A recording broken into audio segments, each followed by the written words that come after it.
إن الذين آمنوا وعملوا الصالحات وأقاموا الصلاة وآتوا الزكاة لهم أجرهم عند ربهم ولا خوف عليهم ولا هم يحزنون صدق الله العظيم. وعن أبي عبادة بن الصامت رضي الله عنه أنه قال رسول الله صلى الله عليه وسلم: 5 صلوات افترضهن الله تعالى فمن أحسن وضوءهن وصلى لوقتهن وأتم ركوعهن وخشوعهن كان له على الله عهد أن يغفر له، ومن لم يفعل فليس على الله عهد إن شاء غفر له وإن شاء عذبه. رواه أبو داود أو كما قال عليه الصلاة والسلام. সকলে মুহাব্বতের সাথে দুরূদ ইব্রাহিম পড়ি। আল্লাহুম্মা সাল্লি আলা মুহাম্মাদ ওয়া আলা আলি মুহাম্মাদ কামা সাল্লাইতা আলা ইব্রাহিম ওয়া আলা আলি ইব্রাহিম إنك حميد مجيد. اللهم بارك على محمد وعلى آل محمد كما باركت على إبراهيم وعلى آل إبراهيم إنك حميد مجيد. بلغ العلا بكماله كشف الدجى بجماله حسنت جميع خصاله صلوا عليه وآله. اللهم بارك لنا في رجب وشعبان وبلغنا رمضان. اللهم بارك لنا في رجب وشعبان وبلغنا رمضان. الحمد لله. صدق الله العظيم وصدق رسوله النبي الكريم ونحن على ذلك من الشاهدين والشاكرين والحمد لله رب العالمين. الحمد لله. আল্লাহ পাকের দরবারে অসংখ্য অগণিত প্রশংসা যে মহান রব্বুল আলামিন প্রতি বছরের ন্যায় আজও মরহুম আব্দুল লতিফ ও ভটের পাড়া কবরবাসীর রুহের মাগফিরাত কামনায় আজ ওয়াজ ও দোয়ার মাহফিলের আয়োজন।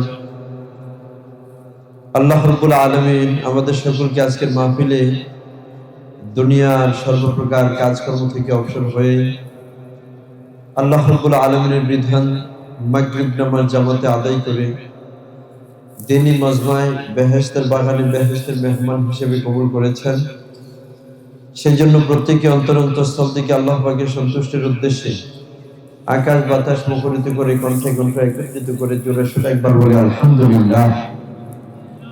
আমরা যে আজকের মাহফিলে একত্রিত হয়ে বসতে পেরেছি তাতে কি আপনারা খুশি না বেজার? তাহলে আবারও জোরে সোরে একবার বলে আলহামদুলিল্লাহ। অত্র এলাকার সকল ধর্মপ্রাণ মুসলিম ভাইদেরকে আমরা দৃষ্টি আকর্ষণ করছি, ওয়াজ মাহফিল নিয়া, মসজিদ মাদ্রাসা নিয়া এগুলোর কখনো বিরোধিতা করতে নাই, এগুলো নিয়ে কখনো দূরে সরে থাকতে নাই। জোরে বলুন কথা ঠিক কিনা? মাদ্রাসার বিরোধিতা করা মানে যেই হুজুর মাদ্রাসা দিয়েছে তার বিরোধিতা করলাম নাকি আল্লাহ তার রাসূলের বিরোধিতা করলাম? যেহেতু এখানে দিন শিক্ষা হয়, এখানে ইসলাম শিক্ষা দেওয়া হয়, এটার বিরোধিতা করা মানে হুজুরের বিরোধিতা করা হয় না, সরাসরি ইসলামের বিরোধিতা হলে বলেন নাউজুবিল্লাহ। ওয়াজ মাহফিলের বিরোধিতা করা মানে যাদের উদ্যোগে, যাদের আয়োজনে, যাদের মেহনতে এই মাহফিলের আয়োজন করা হয়েছে, এই মাহফিলে বৈশাখী তাদের জীবনী থেকে পড়া হয় নাকি কোরআন হাদিসের আলোচনা করা হয়? এখন কোরআন হাদিসের আলোচনা যেহেতু করা হয়, এই মাহফিলের বিরোধিতা করা মানে যারা আয়োজন করছে তাদের বিরোধিতা করা নাকি কোরআন হাদিসের বিরোধিতা করা হলো? কোরআন হাদিসের বিরোধিতা করা হলো। এগুলা সব সময় খুব ভালোভাবে খেয়াল রাখা। বিভিন্ন এলাকায় বিভিন্ন অবস্থানে মাহফিল করতে যাই, সেখানে গিয়ে দেখি নানান ধরনের মনমালিন্য, বিভিন্ন প্রতিষ্ঠান হয়ে থাকে, প্রাতিষ্ঠানিকভাবে নানান ধরনের মনমালিন্য। আল্লাহ রাব্বুল আলামিন আমাদের সকলকে সহি বুঝ দান করুন, সকলে বলি আমিন। দুনিয়াতে সবসময় যেন মসজিদ, মাদ্রাসা, ওয়াজ মাহফিল, আলেম ওলামা সবাইকে নিয়ে যেন একসাথে থাকতে পারি, আল্লাহ তাওফীক দান করুন, সকলে বলি আমিন। আমি অত্র এলাকার সকল ধর্মপ্রাণ মুসলিম ভাইদের প্রতি দৃষ্টি আকর্ষণ করে বলছি, আপনারা সকলে মাহফিলে চলে আসুন। আল্লাহ রাব্বুল আলামিন সকলকে আজকের মাহফিলে বেহেশতের বাগানে, বেহেশতের মেহমান হিসেবে কবুল করুন, সকলে বলি আমিন। আমি কোরআনুল কারীম থেকে সূরা বাকারার একটি আয়াতে কারিমা তেলাওয়াত করেছি। আবু দাউদ, মুসনাদে আহমদ এবং বাইহাকি শরীফ থেকে একটা হাদিস পড়েছি। সময় অত্যন্ত সংক্ষিপ্ত, কিন্তু আলোচনা অত্যন্ত গুরুত্বপূর্ণ। আল্লাহ রাব্বুল আলামিন ঈমানদারদেরকে বলতেছেন, ইয়া আইয়ুহাল্লাযীনা আমানু, হে ঈমানদারগণেরা, ইন্নাল্লাযীনা আমানু ওয়া আমিলুস সলিহাত, যারা ঈমান এনেছে, আমলে সলেহ করে, ওয়া আকামুস সালাহ, নামাজ কায়েম করে, ওয়া আতাউজ যাকাত, যাকাত প্রদান করে, লাহুম আজরুহুম ইনদা রাব্বিহিম, আল্লাহ রাব্বুল আলামিনের দরবারে তাদের জন্য অনেক বড় উপহার রয়েছে, বলেন সুবহানাল্লাহ। ওয়ালা খাউফুন আলাইহিম ওয়ালা হুম ইয়াহজানুন, তাদের কোনো ভয় নাই, তাদের কোনো পেরেশানি নাই, তারা কখনো চিন্তিত হবে না, বলেন সুবহানাল্লাহ। তাহলে চারটা কাজের বিনিময়, কয়টা কাজের বিনিময়? চারটা কাজের বিনিময়। ইন্নাল্লাযীনা আমানু, ঈমান এনেছে, ওয়া আমিলুস সলিহাত, সর্বপ্রকার ভালো কাজ করেছে। এক নাম্বার শর্ত হলো ঈমান আনা। এক নাম্বার শর্ত কি ভাই? ঈমান আনা। দ্বিতীয় নাম্বার শর্ত হলো সর্বপ্রকার ভালো কাজ করা। তিন নাম্বার শর্ত হলো ওয়া আকামুস সালাহ, নামাজ কায়েম করা। তিন নাম্বার শর্ত হলো কি? নামাজ কায়েম করা। চার নাম্বার শর্ত হলো ওয়া আতাউজ যাকাত, যাকাত প্রদান করা। আল্লাহ রাব্বুল আলামিন আমাদের যে সম্পদ দিয়েছেন, ওই সম্পদের যাকাত প্রদান করা। এই চারটা কাজের বিনিময়ে আল্লাহ রাব্বুল আলামিন বলতেছেন, লাহুম আজরুহুম ইনদা রাব্বিহিম, তাদের প্রতিপালকের নিকটে তাদের জন্য অনেক বড় উপহার রয়েছে, সুবহানাল্লাহ। তাদের কোনো ভয় নাই, কোনো পেরেশানি নাই, তারা চিন্তিত হবে না, সুবহানাল্লাহ। কত বড় কথা। দুনিয়ার মুখে আগমন করেছি, দুনিয়ার হায়াতি জিন্দেগি শেষ হয়ে যাচ্ছে। আমরা যেভাবে জীবন পরিচালনা করি না কেন, আমাদের হায়াত আস্তে আস্তে শেষ হয়ে যাচ্ছে, না কি বলেন? যারা মন্দ কাজ করে জীবন পরিচালনা করতেছি, তাদের জীবন শেষ হয়ে যাচ্ছে। যারা ভালো কাজ করে জীবন পরিচালনা করতেছি, তাদের জীবনও শেষ হয়ে যাচ্ছে। উভয়ই মৃত্যুবরণ করতে হবে, সবারই পৃথিবী ছেড়ে চলে যেতে হবে। এখন আমাদের চিন্তা ভাবনা হলো, যদি আমরা আখিরাতের উপর বিশ্বাস করি, ঈমান যেহেতু শর্ত, ঈমানের জন্য আখিরাতকে বিশ্বাস করা। যদি আমরা বিশ্বাস না করি, তাহলে আমরা বেঈমান হয়ে যাব, আমরা মুসলমান থাকবো না, মুসলমান থেকে বের হয়ে যাব, বলে নাউজুবিল্লাহ। তাই আমাদের সব সময় খেয়াল রাখতে হবে, কয়টা কাজের বিনিময়ে মহান রব্বুল আলামিন আমাদের জন্য অনেক বড় উপহার আল্লাহ রব্বুল আলামিনের দরবারে রেখে দিবেন। চারটা কাজের বিনিময়ে।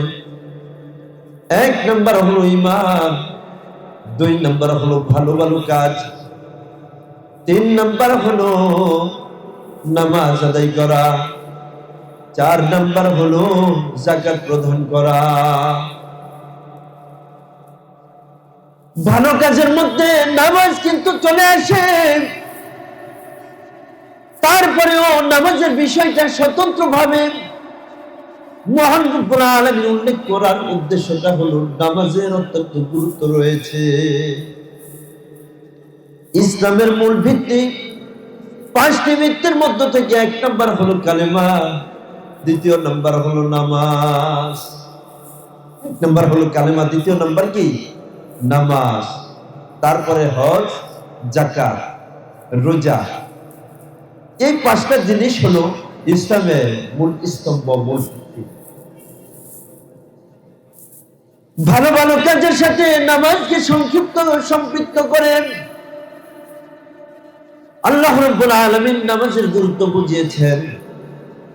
ও আমার বান্দারা, ও আমার বান্দিরা, দুনিয়ার বুকে তোমরা ভালো ভালো কাজ করতেছো, ইবাদত বন্দেগীর মধ্যে তোমরা সময় অতিবাহিত করতেছো, দান সৎকার করতেছো, জিকির আজকার করতেছো, এই পর্যন্তই ভালো কাজ সীমাবদ্ধ না, সঙ্গে সঙ্গে নামাজও আদায় করতে হবে। ও আমার ভাইরা, বাবারা, মায়েরা, বোনেরা, আমরা কি জন্য বেনামাজি হয়ে যাই? কি জন্য আমরা নামাজগুলো আদায় করি না? দুনিয়ার সবগুলো কাজ আমরা সুন্দরভাবে পালন করতেছি, কিন্তু নামাজের সময় আসলে নামাজ আদায় করারই সময় পাই না। জোরে বলুন কথা ঠিক কিনা? মহান রব্বুল আলামিন কুরআনুল কারীমে ঘোষণা করেন, হাসরের ময়দানে মুসলমানদের বিরুদ্ধে 4টা মামলা হয়ে যাবে।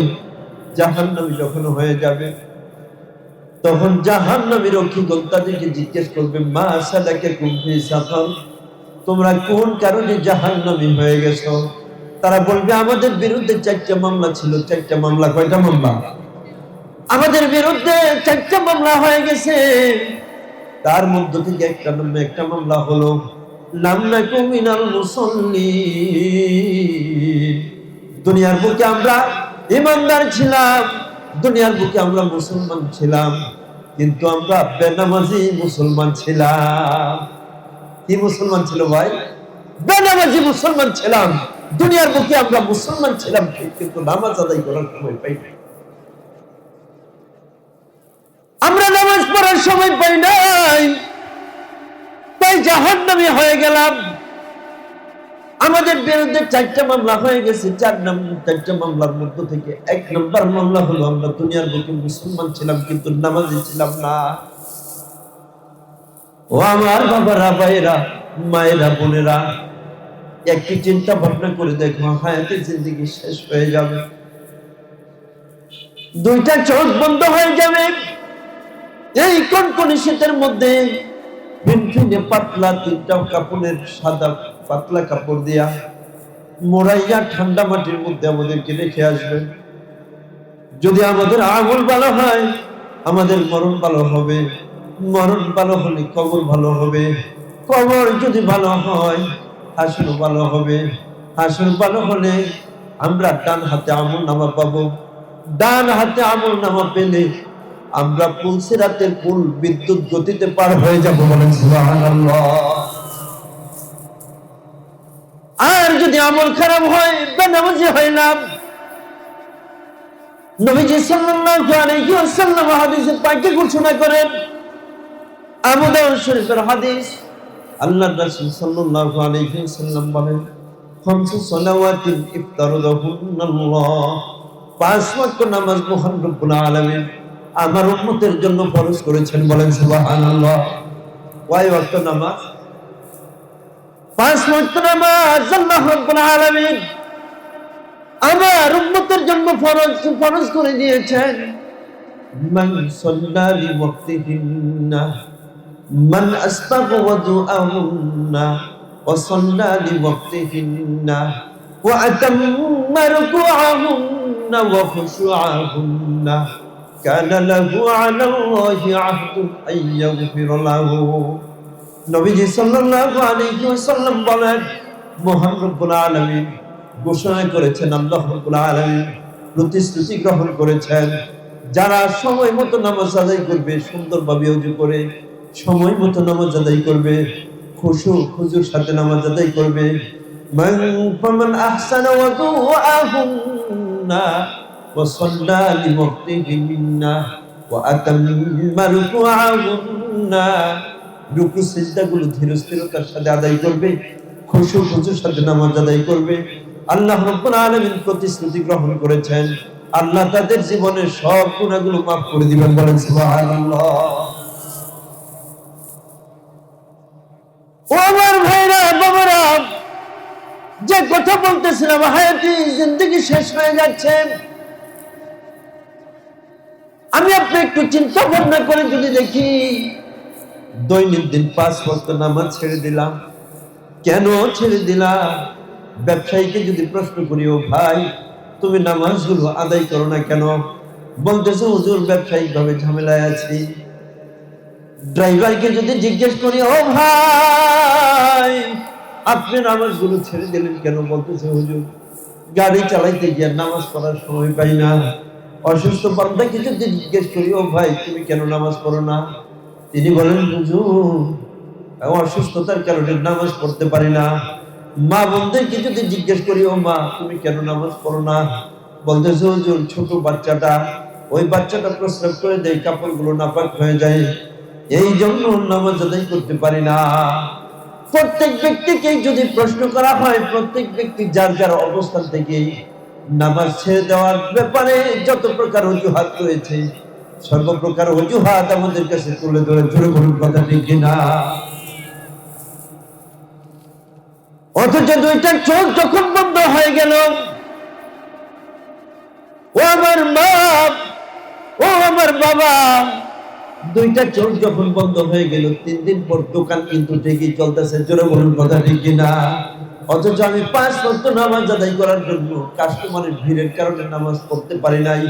কিন্তু দুনিয়া থেকে চলে আসছে, দোকান তো ঠিকই চলতেছে। কপাল পোড়া বান্দা, তোমার হায়াতি জিন্দেগি শেষ হয়ে গেল, কিন্তু আখিরাত নিয়ে চিন্তা ভাবনা করলা না। যে আল্লাহ তোমাকে ইবাদত বন্দেগী করার জন্য সৃষ্টি করেছেন, তোমার তো দরকার ছিল 24 ঘন্টাই ইবাদত বন্দেগীতে লিপ্ত থাকা। তা যেহেতু করতে পারতেছো না, 5 ওয়াক্ত নামাজ যদি তুমি রীতিমতো আদায় করো, এই নামাজের মাঝামাঝি সময়গুলো যদিও আমরা দুনিয়াবি কাজে ব্যয় করতেছি, এই সময়গুলো মহান রব্বুল আলামিন ইবাদত বন্দেগীতে পূর্ণ করে দিবেন। বলেন সুবহানাল্লাহ। কিন্তু আমরা এগুলো বুঝি না রে ভাই।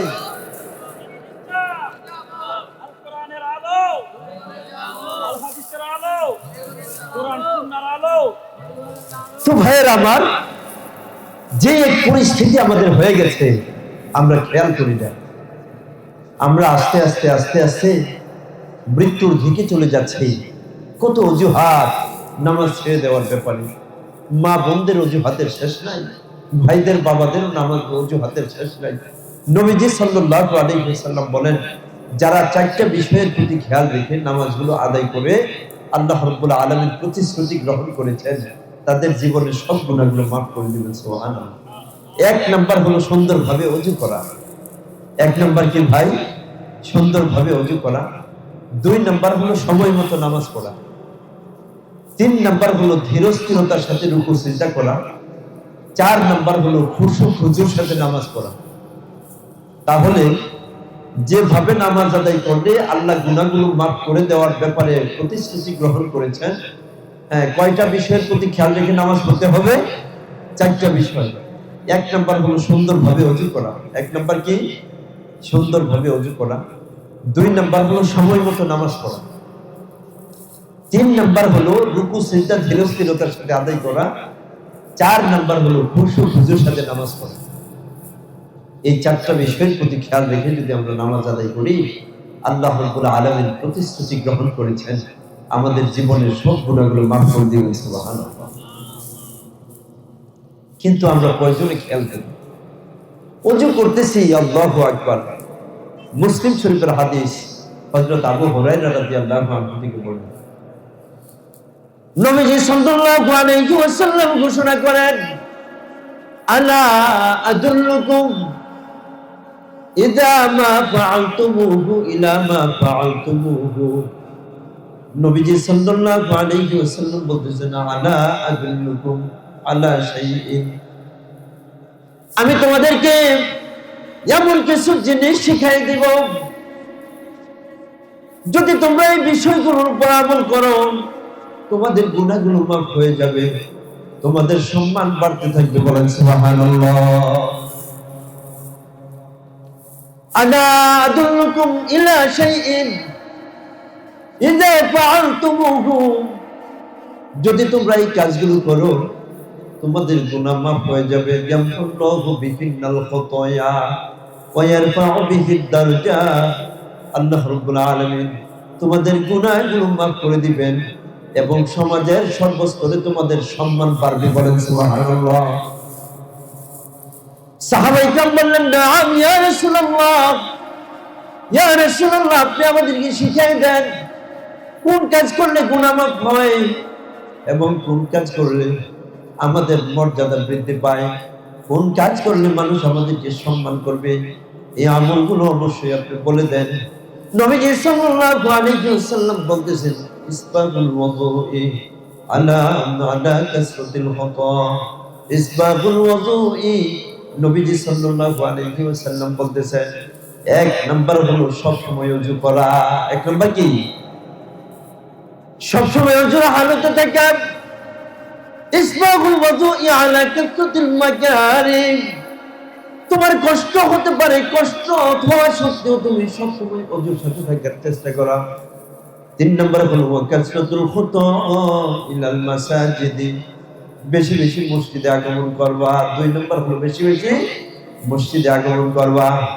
তিন নম্বর হলো ওয়া ইনতিজারুস সালাতি বা'দা সালাহ, এক নামাজ আদায় করার পর আরেক নামাজের জন্য যদি তুমি অপেক্ষা করো। ফজর নামাজ আদায় করেছো, মসজিদ থেকে বের হওয়ার সময় তুমি নিয়ত করেছো জোহর নামাজ আবার মসজিদে এসে আদায় করবা।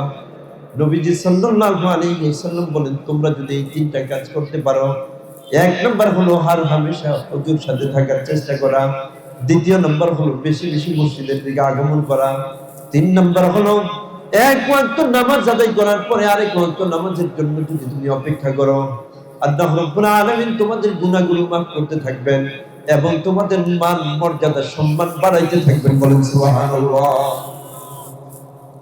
হযরত ওসমান রাদিয়াল্লাহু আনহু থেকে আরেকটা হাদিস বর্ণিত, বুখারী মুসলিম শরীফের হাদিস, আন্নাহু ক্বাল ক্বালা রাসূলুল্লাহ সাল্লাল্লাহু আলাইহি ওয়াসাল্লাম, মান আসবাগা ওযুআহু ইয়ামহুল্লাহু বিহিল খাতায়া। নবীজি সাল্লাল্লাহু আলাইহি ওয়াসাল্লাম বলেন, কোন ব্যক্তি যদি সুন্দরভাবে ওযু করে, কোন ব্যক্তি যদি সুন্দরভাবে ওযু করে, ওযু করার কারণে তার হাত, তার পা, তার জবান, তার চোখ দিয়ে যে গুনাহগুলো করেছিল, ওযুর সঙ্গে সঙ্গে মহান রব্বুল আলামিন ওযুর পানির সাথে সাথে তোমার হাত, তোমার মুখ, তোমার চেহারা, তোমার চোখ, তোমার পা দিয়ে যে গুনাহগুলো করেছো, ওই গুনাহগুলো আল্লাহ রাব্বুল আলামিন ধুয়ে মুছে পবিত্র করে দেন। বলেন সুবহানাল্লাহ। হাত্তা তাখরুজা মিন তাহতি আযফারিহিম, নবীজি সাল্লাল্লাহু আলাইহি ওয়াসাল্লাম বলেন, শুধু তাই নয়, তোমার আঙ্গুলের নখের ভিতরেও যদি কোনো প্রকার গুনাহ থাকে, ওযুর সঙ্গে সঙ্গে ওযুর পানির সাথে সাথে নখের ভিতরে গুনাহগুলো লুকায়িত গুনাহগুলো, ওই গুনাহগুলো ওযুর পানির সাথে ঝরে যায়। বলেন সুবহানাল্লাহ।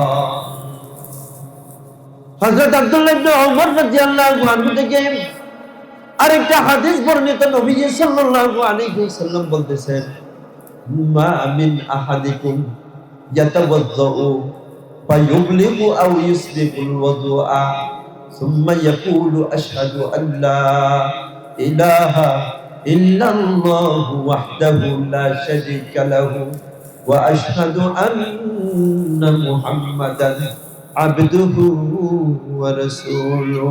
আল্লাহর রাসূল বলেন, যারা সুন্দরভাবে ওযু করবে, পরিপূর্ণভাবে ওযু করবে, ওযুর পরে কালিমায়ে শাহাদাত পড়বে, আশহাদু আল্লা ইলাহা ইল্লাল্লাহু ওয়াহদাহু লা শারীকা লাহু ওয়া আশহাদু আন্না মুহাম্মাদান আবদুহু ওয়া রাসূলুহু।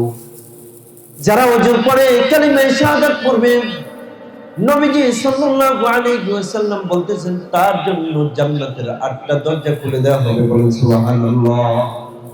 তার জন্য জান্নাতের 8টা দরজা খুলে দেওয়া হবে। সে যে দরজা দিয়ে ইচ্ছা ওই দরজা দিয়েই জান্নাতে প্রবেশ করবে, সুবহানাল্লাহ। তো ভাইরা আমার, বাবারা আমার, সংক্ষিপ্ত আলোচনা।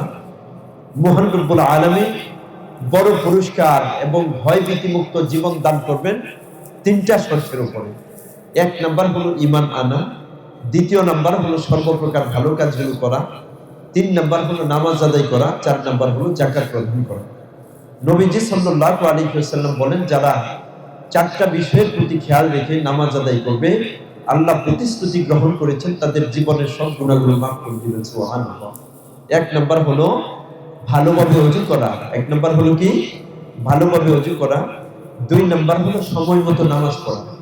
3 নাম্বার হলো ধীরস্থিরতার সাথে রুকু সিজদা করা। 4 নাম্বার হলো খুশু হুজুর সাথে নামাজ পড়া। ধীরস্থিরতার সাথে রুকু সিজদা করা। আমরা সকলেই জানি রুকু তাসবিহ আছে, সিজদার তাসবিহ আছে না, কি বলেন? সিজদা এবং রুকুর তাসবিহগুলো কমপক্ষে 3 বার আদায় করা এবং অন্যান্য যেই হুকুম আহকাম গুলো আছে, কওমা জলসা গুলো আছে, দোয়া দরুদ গুলো আছে, ওগুলা কি করা? যার যার অবস্থানে খুব সুন্দরভাবে আদায় করা। খুশু খুজু, খুশু খুজু কাকে বলা হয়? আল্লামা তকি উসমান সাহেব দামাত বারকাতুহুম তিনি বলতেছেন, খুশু এবং খুজু, খুশু এটা হলো অন্তরের সাথে সম্পৃক্ত ভয় নিয়ে নামাজ আদায় করা, আর খুজু শব্দের অর্থ হলো বিনয়ের সাথে নামাজ আদায় করা। ভয় থাকবে অন্তরে আর বিনয় থাকবে শরীরে। ভয় থাকবে অন্তরে আর বিনয় থাকবে কোথায়? শরীরে। দেখা যায় নামাজ পড়তেছি, নামাজের জন্য দাঁড়াইলাম, দাঁড়াইয়া নামাজের মধ্যে শরীর চুলকাইতেছি, দাড়ি খিলাল করতেছি, কান চুলকাইতেছি, নাক পরিষ্কার করতেছি। এমন সময় অনেক সময় এগুলো হয় না? তো এগুলা কখনো কোনো কিছু করা যাবে না। এমন ভাবে নামাজ আদায় করতে হবে আমার আপনার শরীরটা সম্পূর্ণ জমে থাকবে এবং মনটা থাকবে আল্লাহর দিকে। নবীজি সাল্লাল্লাহু আলাইহি ওয়াসাল্লাম বলতেছেন, ওয়া'বুদ রাব্বাকা কাআন্নাকা তারাহু ফাইন লাম তাকুন তারাহু ফাইন্নাহু ইয়ারাক। নবীজি বলতেছেন, তুমি এমন ভাবে ইবাদত করো যেন তুমি আল্লাহকে দেখতেছো, সুবহানাল্লাহ। যদি আল্লাহকে দেখতে না পাও, কমপক্ষে এই ধারণা করো যে আল্লাহ তোমাকে দেখতেছেন, তোমার ইবাদতটা কিভাবে করো। সাধারণত আমাদের মসজিদের ইমাম সাহেব যদি বলে যে ভাই আপনি 2 রাকাত নামাজ পড়েন দেখি, নামাজ আদায় করেন আমি দেখি। এখন ইমাম সাহেবের যদি আমার দিকে তাকায় থাকে, বইলা যদি তাকায় থাকে, নামাজটা কত সতর্কতার সাথে আদায় করবো না, কি বলেন? আর আল্লাহ আমার নামাজ দেখতেছেন, এই নামাজটা কত সুন্দর হওয়ার দরকার ছিল। সেই জন্য ভাইয়েরা আমার, বাবারা আমার, দুনিয়ার হায়াতে জিন্দেগি যতদিন থাকে ততদিন নামাজ এবং অন্যান্য ইবাদত বন্দেগীর সাথে থাকার চেষ্টা করব। রাজি আছি সবাই ইনশাআল্লাহ? মা বোনদের প্রতি আমার দাওয়াত রইল, আপনারা সকলে নামাজগুলো ঠিকমতো আদায় করবেন। ভাইয়েরা বাবারাও ঠিকমতো নামাজগুলো আদায় করবেন। এখনো পর্যন্ত যারা আসেন নাই, অতি তাড়াতাড়ি মাহফিলে চলে আসেন। ঈশার নামাজের পর থেকে ইনশাআল্লাহ আমাদের গুরুত্বপূর্ণ আলোচনা চলতে থাকবে। আমাদের শ্রদ্ধাভাজন বড় ভাই হযরত মাওলানা হাফেজ শফিকুল ইসলাম সাহেব, আমাদের এলাকার কৃতি সন্তান, ইনশাআল্লাহ তিনি আলোচনা করবেন। আমার শায়েখ ও মুর্শিদ আল্লামা মুফতি বেলাল হোসেন সাহেব দামাত বরকাতুহুম, তিনিও আলহামদুলিল্লাহ অত্যন্ত গুরুত্বের সাথে আলোচনা করবেন। আরো অন্যান্য উলামা ইকরামগণ আছেন, ইনশাআল্লাহ তারাও আলোচনা করবেন। আল্লাহ রাব্বুল আলামিন আমাদের সকলকে আজকের মাহফিলে আখিরি মুনাজাত পর্যন্ত থাকার তৌফিক দান করুন, সকলে বলি আমিন।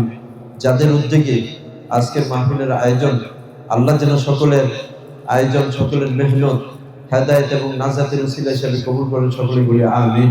ওয়া আখিরু দাওয়ানা আনিল হামদুলিল্লাহি রাব্বিল আলামিন। আসসালামু আলাইকুম ওয়া রাহমাতুল্লাহি ওয়া বারাকাতুহু।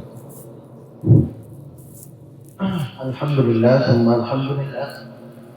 এই পর্যায়ে নামাজের বিরতি, নামাজের পর ইনশাআল্লাহ আমাদের মাহফিলের